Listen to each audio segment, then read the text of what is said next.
मीना अपने माता पिता के साथ रहती थी। मीना की शादी की उम्र हो चुकी थी, तो उसके पिता ने उसके लिए मोहन नाम का अच्छा लड़का तलाश किया। फिर मीना की शादी मोहन से हो जाती है। मोहन बहुत ही मेहनती था। वो दिन रात मेहनत करता और अक्सर मीना को बोलता, मीना, मुझे तुम्हें कुछ कहना है। क्या हुआ जी? मेरा एक सपना है। आज तक मैंने कभी किसी को इस बारे में नहीं बताया, पर आज तुमको बता रहा हूँ। क्या सपना है आपका? मुझे भी बताइए। मैं चाहता हूँ कि हम अपने बच्चों को अच्छे से पढ़ाए लिखाएं, ताकि वो हम जैसी गरीबी न झेलें और खुशी खुशी रहें। आप बिल्कुल सही बोल रहे हैं जी। जितना संघर्ष आप कर रही हैं, हमारे बच्चों को ऐसा कुछ ना करना पड़े। मैं आपका पूरा साथ दूंगी। तुमसे मुझे यही उम्मीद थी मीना। मोहन का गांव वाले भी बहुत मान सम्मान करते थे और साथ ही सभी मीना को भी बड़ा मान देते थे। सब सही चल रहा था। उनको एक बेटा और बेटी भी हो जाते हैं। लेकिन कुछ साल के बाद ही मोहन की तबीयत खराब रहने लगी। फिर मीना उसे अस्पताल लेकर जाती है, जहां डॉक्टर उसका चेकअप करते हैं। मीना बहुत घबराई हुई बाहर इंतजार कर रही थी। जैसे ही डॉक्टर बाहर आए, मीना उनसे पूछती है, मेरे पति को क्या हुआ है डॉक्टर साहब? वो जल्दी ठीक तो हो जाएंगे?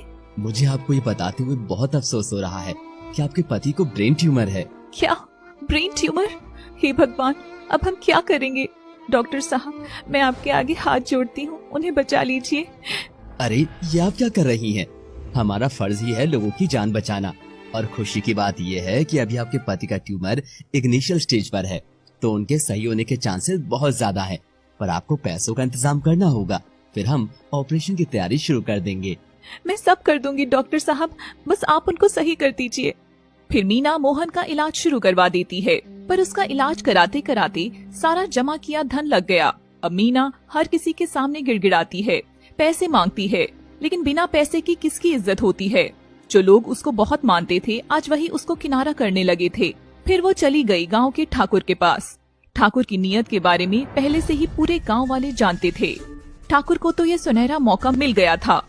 मीना ठाकुर को कहती है, ठाकुर साहब, मेरे पति बहुत बीमार हैं। मुझे उनके इलाज के लिए पैसों की जरूरत है।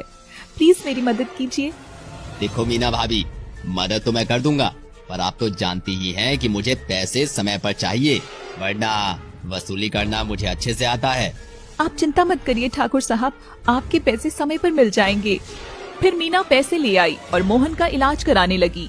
एक दिन मोहन की तबीयत ज्यादा बिगड़ जाती है। तभी वो मीना को अपने पास बुलाता है और उससे कहता है, मुझे माफ कर दो मीना, मेरी बीमारी के चलते हमारे पूरे जीवन की कमाई खर्च हो गई। मेरा सपना अधूरा ही रह गया। अजी, आप ऐसे क्यों बोलते हैं? हम मिलकर अपना सपना पूरा करेंगे, बस आप जल्दी ठीक हो जाइए। मीना इतना ही कहती है कि मोहन अपनी आखिरी सांसें ले चुका था। मीना की इतनी कोशिश के बाद भी मोहन बच ना सका। उसके सामने मानो मुसीबतों का पहाड़ टूट पड़ा हो। अब मीना विधवा हो चुकी थी। फिर गांव की कुछ औरतें मीना को कहती हैं, अब तो विधवा हो चुकी है, ये घूमना फिरना, खुले बाल, ये सब शोभा नहीं देता। कुछ लाज शर्म कर और कहीं जाकर मर जा। विधवा का जीवन श्रापित होता है, कैसे काटेगी अकेले? ये आप क्या बोल रही हो? मैं विधवा हूँ तो मुझे जीने का हक नहीं है? मेरे बच्चे हैं, मुझे उनके लिए जिंदगी जीनी है। देखो देखो बहनों, पति को मरे 2 हफ्ते नहीं हुए और ये तो अभी से उड़ने लगी। मीना ये सब सुनकर वहाँ से चली जाती है। पर मीना एक तो विधवा थी, ऊपर से खूबसूरत भी थी, इसी कारण लेती है। पर जब भी वो किसी से काम मांगने जाती भी है तो उसको विधवा बोलकर ताने मारे जाते हैं। एक दिन मीना एक घर में काम मांगने जाती है। तभी वहाँ की मालकिन उसको कहती है, तुम विधवा हो, तुम्हारे अपशकुन पैर हमारे घर को अपवित्र कर देंगे, जाओ यहाँ से।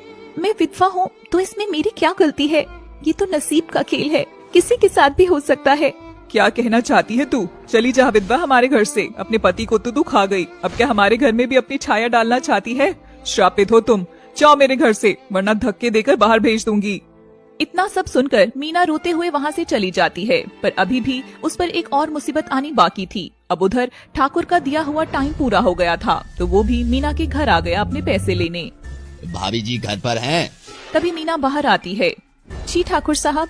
वो आपको कल मेरे पैसे वापस करने थे, परंतु आप आई नहीं, तो मैंने सोचा कि मैं खुद ही आ जाऊं।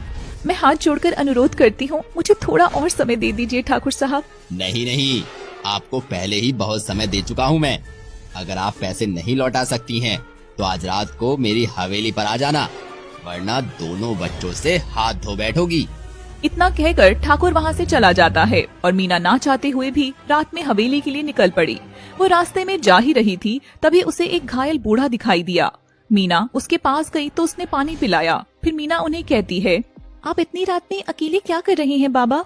कुछ नहीं बेटा, मैं बस रास्ता भटक गया था।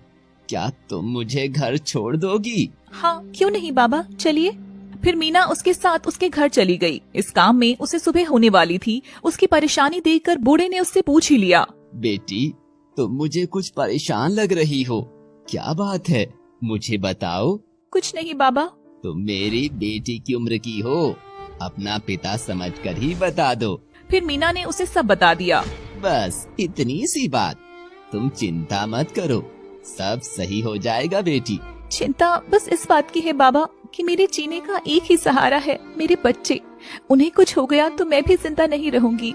पति को तो पहले ही खो चुकी हूँ, अब बच्चों को नहीं खोना चाहती। बूढ़े ने मीना की अच्छाई देखकर उसे पैसे दे दिए, जितने उसे ठाकुर से लिए थे, और अपने यहाँ काम पर आने को कहा। उसके बाद से मीना ने धीरे धीरे सारे पैसे भी उतार दिए और एक विधवा होकर भी अपने बच्चों को अच्छे से पढ़ाया लिखाया और इस लायक बनाया कि वो दूसरे गरीबों की मदद कर सके। मीना ने विधवा होने के बावजूद अकेले ही अपने पति का सपना पूरा किया। इस कहानी के माध्यम से हम बस ये कहना चाहते हैं कि विधवा होना कोई श्राप नहीं है। जैसे आम लोग होते हैं वैसे ही वो लोग भी हैं। उन्हें भी जिंदगी जीने का पूरा हक होना चाहिए।